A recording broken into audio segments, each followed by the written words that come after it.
Hello, welcome again after a short break. So the next presenters is a duo. It's Bálint Márk Túri and Fanny Hajdu. And Bálint is a game designer, a writer, a director. He actually wrote a master thesis on how to develop a story by using improvisation and LARP techniques. So yeah, he has some knowledge here. And he's also one of the founders of Parallel Words Foundation, Hungarian NGO. And Fanny is a facilitator, creator of CSAO Drama Collective. And she's also super experienced with all the types of workshops. And she's focused on empowerment, resilience, and self-expression. So welcome them with a round of applause. Thank you. Thank you. Sorry, this is not how it will happen. So, just to start, as you can see, the name of our presentation is the Alliance of the Known Realms, about the Hungarian fantasy edu-larp tradition. And we will speak to you about that very soon. But first of all, we really wanted to give some gamified experience. So we have a proposal for you to stand up. Yes, please stand up and come to this middle ground of the room, because there you will be, you will have space to move around and stand in pairs, right? Exactly. It's nice if you stand in pairs already, but you may also abandon your pair at some point of the game. You may know this already. I will ask you to place one of your palms on your back, like this, like a shield, and the other hand will be like Bálint is showing it, a sword. And my task is to push my finger onto the palm of my opponent. And my task is not to let it happen. So I think you know now what the game is. You can choose your pairs or you can experiment and have everyone as your opponent. But make sure to defend yourself. All right? And game on. Oh my God.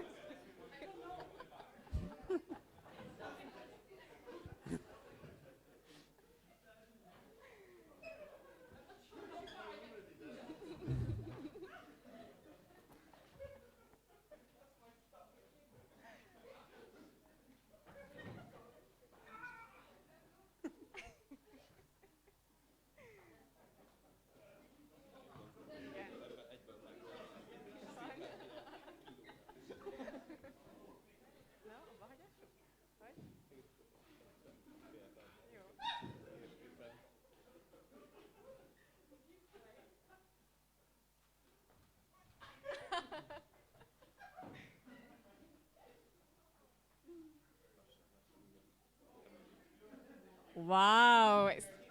Thank you.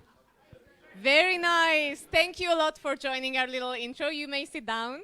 Is there anyone who stayed alive, like completely uninjured? Not really. Nice. Thank you. Many? Of course, you had many lives, but I was just wondering if someone stayed completely untouchable among you. You did, of course. The photographer. You did. Good. Thank you. So, what was the point of this? Oh, now thank you for the question. The point was to invite you a little bit into our way of existence for the 3 weeks that the camps that we will talk to you in this next half an hour. I don't know what was the beginning of my sentence. So the point is for you to experience a little bit the way of life that we are leading. It's all about gaming. It's not all about battles, but it was a little bit of an invitation for you to also experience in your bodies what we'll talk about. Like this is not an exact game that we play in these camps, but there are similar games that we do. And let's start with a little bit of the historical background of this tradition that it's coming from another tradition that started much earlier. The bank tradition on the lakeside of Bank started in 1938. These were like 3-week-long summer vacations that were like basically were not really LARPs, but still some kind of gamified experience where there were no well-defined roles. However, those kids at that time, from the age of 6 to 14, were kind of like citizens of a fictional kingdom. Also, it was a kingdom without a king. That was a really nice kind of comment on the actual form of Hungary at the time, which was a kingdom without a king. And this was called Pipet's Land, and basically Pipet's Land, yeah, was this fictional country. And as I said, like there was kind of a game, like all these citizens were like having different roles within the kingdom, some kind of like ministry of this and that, or creating newspaper as journalists.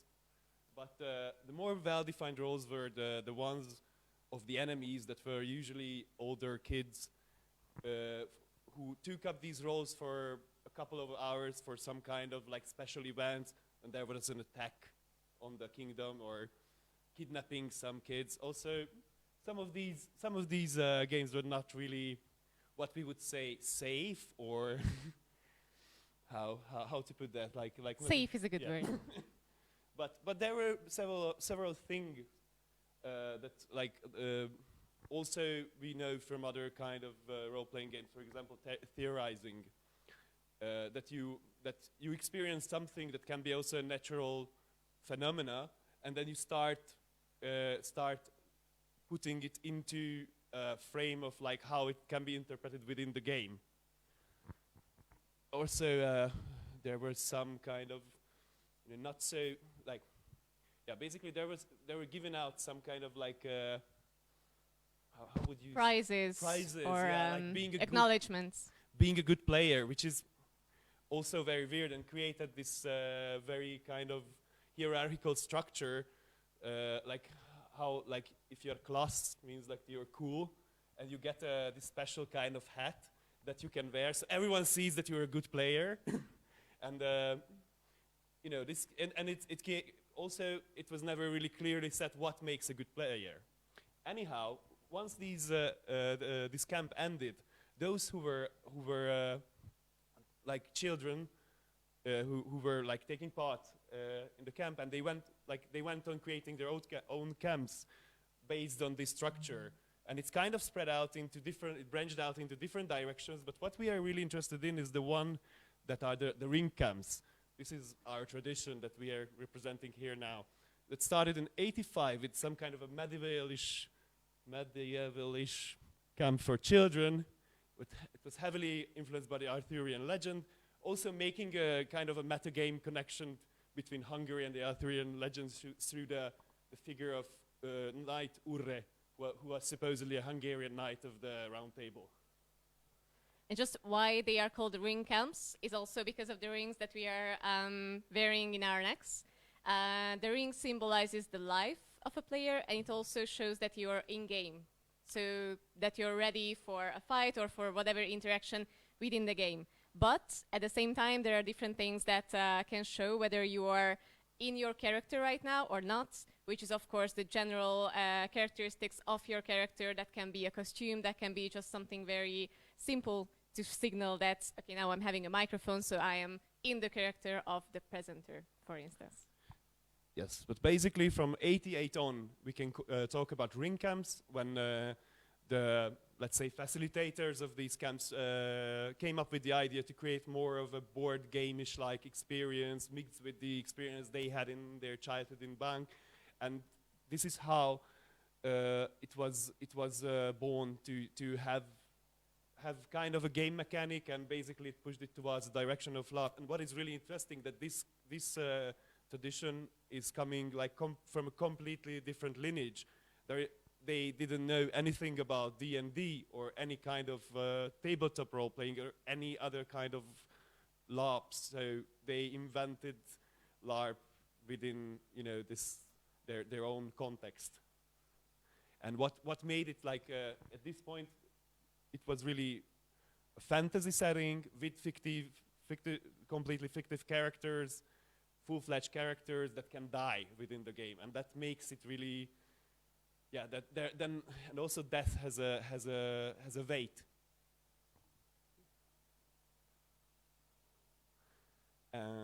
Today we have like around 15 active ring camps spread all over. I mean, this is like the fantasy camp, but actually, if you see, this is like Hungary, and it's like spread out within Hungary, these camps. I think it's good maybe to say now that how like all the 15 camps are very like this is a tradition, and there are like common roots and a lot of things that are the same, but there are as many things that are different. It's basically like the Hungarian language, that we are coming from the same root with the Finnish, but we don't really understand each other if we talk now. So this is what you can see on the map now, is the alliance of the known realms. And with Bálint, we are involved in 2 different camps out of these 15. The one he's involved in is called Karkadan, and mine is called Nadil. It's not mine, but you know what I mean. So I was thinking of inviting you to the realm and the kingdom of Nadil. This is one of the pictures that we took during the camp. This is a biodome that is used by the environmentalists of the game to gather and to figure out how to protect the world from what is coming. So as you can see, there is an educational theme already in this, but it's not always intentional. What is very important to say is that I think it was better before, actually. Yeah, thank you. So what is very important to say is that each camps, and as far as I know, the 2 that we are coming from, have very, very different approaches in many things. And they have a very different approach towards the silver lining, as I call it, so the borders between game and reality. For instance, in the camp that I'm doing, it's very important that there are described times when we are not playing. So when a kid, and today we are working with a different age range of kids, so from 10 until 18. And when someone turns 18, they cannot come to the camp anymore as participants. So when a kid wants to sleep, or it's time to sleep, or when we are eating breakfast, for instance, it's not the time for the game. In the shower areas, in the toilet areas, we are not playing. And this is not like in some other camps. There are some camps in which these are still game areas, and that when in the beginning of the camp this is something that we do to show that now the game is on, and this is also something that a facilitator can do to make something happen. Like I say that now water pours from the ceiling, it happened. This is what it means. So when the game on, from that point on, the game is on, and right until the very end of the camp, when we do this again, it's happening. But in our camp, there are more distinctive borders to that. It's also because we have a pedagogical approach towards working with kids, which is coming from some experiences of our facilitators who were former participants in these camps. So they were basically processing their own experience and also some traumas that they got in these camps. And they wanted to pass on the experience, but the nice part of the experience, so that the magic of their childhood can be passed. Yeah, I just want to jump onto that basically in our camp it is also a very much pedagogical approach, but with a different point of view. And I think it also comes how like every former campers, kids who make their own camps, they have a different answer to that kind of experiences and traumas. Yeah, and as Bálint mentioned death, it is possible to die in a character, but in Nadil we do a special ceremony or a ritual for that. So the character who died before is not necessarily having a funeral, but they are having a ritual when they are passing the border of life and death, which is a special and personal ritual created especially for that character, created by the facilitator, the adult who is the most connected with them in the game, so they can have a proper goodbye from their character and then be prepared to go on with their adventures in another one. Another important topic is who masters the game. I'm relatively new into LARP, so for me it's still, I don't know, I have maybe a different perspective than you do, and possibly like a lot less experience. But what I see very often is that game masters are sort of the gods who are mastering the experience. And it also happens in a lot of these fantasy camps. What makes our camp different is that we really want to cooperate with the kids in creating their experience, because we are there for them. So the game is never more important than the players. And we also invite them to join. So the bigger kids who have more experience in playing and in making others play are already preparing and sometimes also implementing their own game ideas. So sometimes they are planning games for smaller players, and sometimes they are planning games for themselves. What do you say? Shall we enable our audiences to have an experience and maybe try out the ring fight with them? Just before that, okay. I have another slide. Sorry, but we will try out the ring fight. It's just a little bit of insights to share, because we have a system in our camp that is, we have 5 different sort of facilitators or game masters that can be present in a game. When I say game, it's not the big game that I understand, but it's a gaming event. So it can be a fight, it can be an interaction, it can be a game within the game. Yes, a scene, thank you. And also when I say facilitator, or when we say facilitator, the facilitators have more roles than being a game master. It's also to take care of the kids, to be there for the emotional safety, but also to make sure that they are eating, having a bath, and having their siesta in the afternoon. But in the events, in the scenes, we have the number 1. That is an NPC plus. This is how I named it deliberately. The others don't know yet. This is a player in full immersion. This means that their responsibility does not extend to also taking care of the kids who are playing. Their role is to be in character, so to enable and empower the kids, the players, to immerse also in the scene. The number 2 is an NPC who is still a player in immersion, but if there's a situation, an accident, an injury that happens next to them, then they get out of their role and they help and they do whatever has to be done. The number 3 is the storyteller. Basically, it's the narrator who gives the ambience, who gives the special effects, and then does this. And they're also there to make sure that the event goes according to the rules of magic, according to the rules of the mechanics. Number 4 is the safety support. Basically, this is the sanctuary. This is the person, or they are the people who are responsible for the emotional, the mental, and the physical safety of participants, because I haven't mentioned this before, but the camps happen outside, in forests, in remote areas, far away from a village, so a lot of the times the floor is not so safe as here in a room. And the number 5 is the technical support. These are the people responsible for the venue. So if we have a game in the night, they are the ones to make sure that there's enough of light, or they are the ones to check the weather conditions. They also prepare like the costumes and the music, and special effects, and yeah. And now it's the time to. Is it? Good. It is. Great. So to introduce the ring duel. The ring duel. Yeah, because these rings are also, as I said, they show our lives and our life force, but they're also different ways of fighting with them in a nice way. So let's start with the basic, right? Yeah. So basically, you have one. If you have one ring on your neck, it means that you're alive. You have this one. It basically works as 1 HP.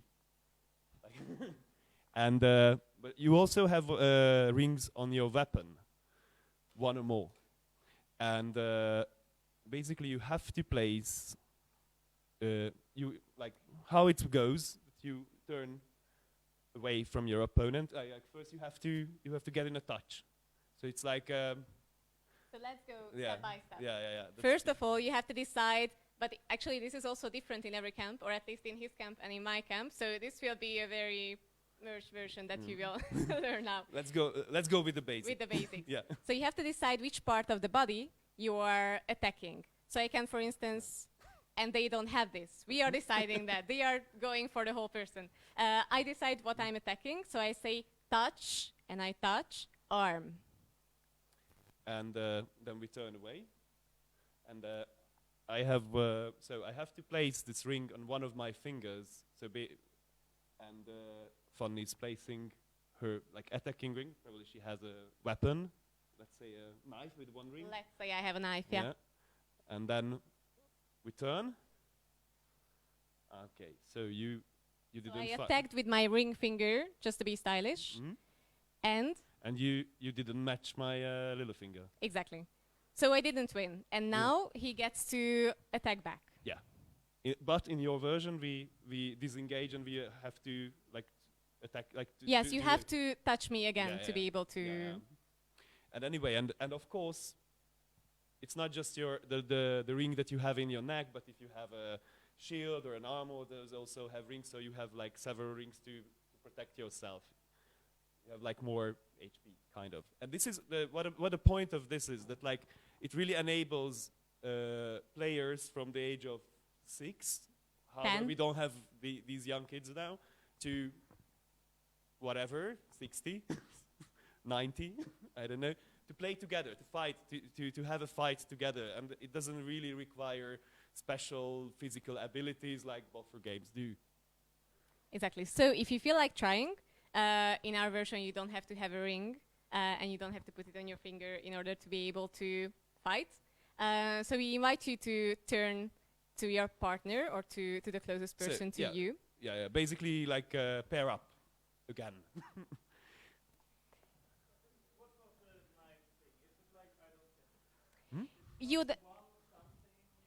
It's more complicated. Let's go with you have a life and you have all the force that you have. So basically, you can beat up the other person. It's one on one. Yeah. You have one ring for one life, and you have one attack. No. If you show, so we usually our version without a ring is you're just showing a finger. So you have your hand behind your back, you choose one of your fingers, you count 1, 2, 3, and then you show it. Yeah, and now, if I was the attacker, I beat Bálint up. Yeah, and then you can decide if you kill me or you capture me. Yeah. So it depends on who attacks. If I attack and we both show the same finger, then I won. If I show a finger, he shows another one, then he's free to attack back. Yeah, I have a choice to either attack back or to run away, in our version at least. Yeah. No. There are also, if you have more weapons, then you have more fingers. So there are also versions like that. But now we are going with a simple one. So basically, it's a pumped up version of the first game that we just played. And I'd like to invite you to try it out, to see whether it's complicated or not. So if you turn together with your neighbor, and remember, first you have to touch them, because now this is not you did! Perfect, very nice, very quick. So you touch them somewhere, say touch leg, count to 3, 1, 2, 3.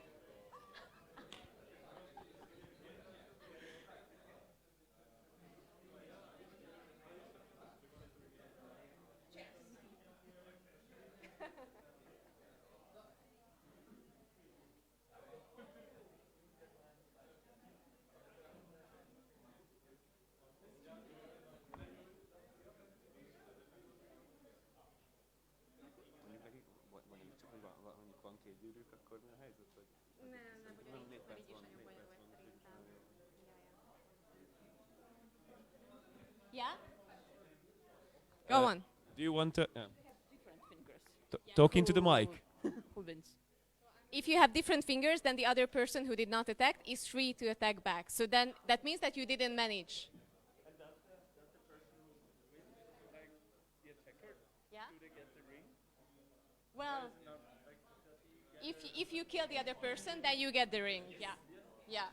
Yes, Jota? The only difference if you have the ring is that you put the ring on the finger.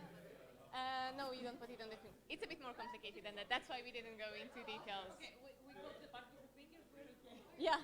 Yeah, Also it's different rules just in a different camps. simplify. All right, thank you a lot for joining our little experiment. Sorry, I know it's complicated. It's also complicated because we need to negotiate on how we do it. And just a little note that I think is important is that although we were trying all the battle parts of the camp, the most important thing, at least for me, is not this, is that we are actually enabling the kids to try out themselves in different situations in the safety of the game, in the safety of fantasy, and that they grow up in a playful way, but also while being mindful of what it means to be with other people. Yeah, and also experiencing, like in a safe environment, experiencing social roles and different kind of behavior patterns. And also, I think what is the like really educational like takeaways that if like whichever kid comes to the camp and can do something like that, tries out something that they would have never done in like outside of the camp, then I think that there is already a takeaway. So it's something they learned, and it's yeah, I mean that's the most beautiful part of it. And now that we bragged about what we are doing, I think we have 3 more minutes. So if you have any... No, we don't. Oh, right. Well, 2 more minutes. then 2 more minutes. Nice. Great. We still have time. So if you Yes. have any question.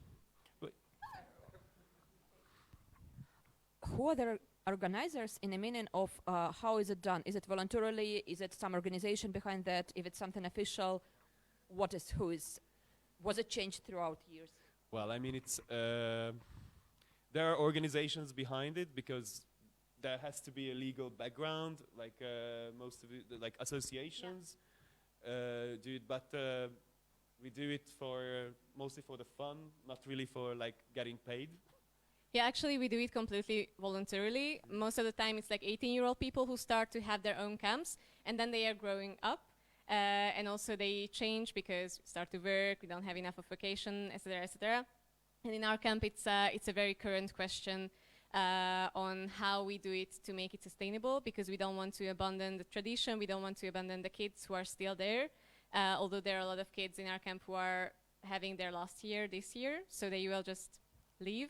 But there are also a lot of initiatives to bring on new camps. So now what we are doing is trying to be very mindful of the amount of money that we are asking from parents, because we are very cheap, but like, yeah, we are in minus right now. Of course, with the situation that is happening in the world. And also we are trying to support the young generations to also start their camps for that when we leave, because we won't be able to do it anymore, then it will still happen. Hopefully there will be several other camps born out of one, yeah. You have some more questions, maybe?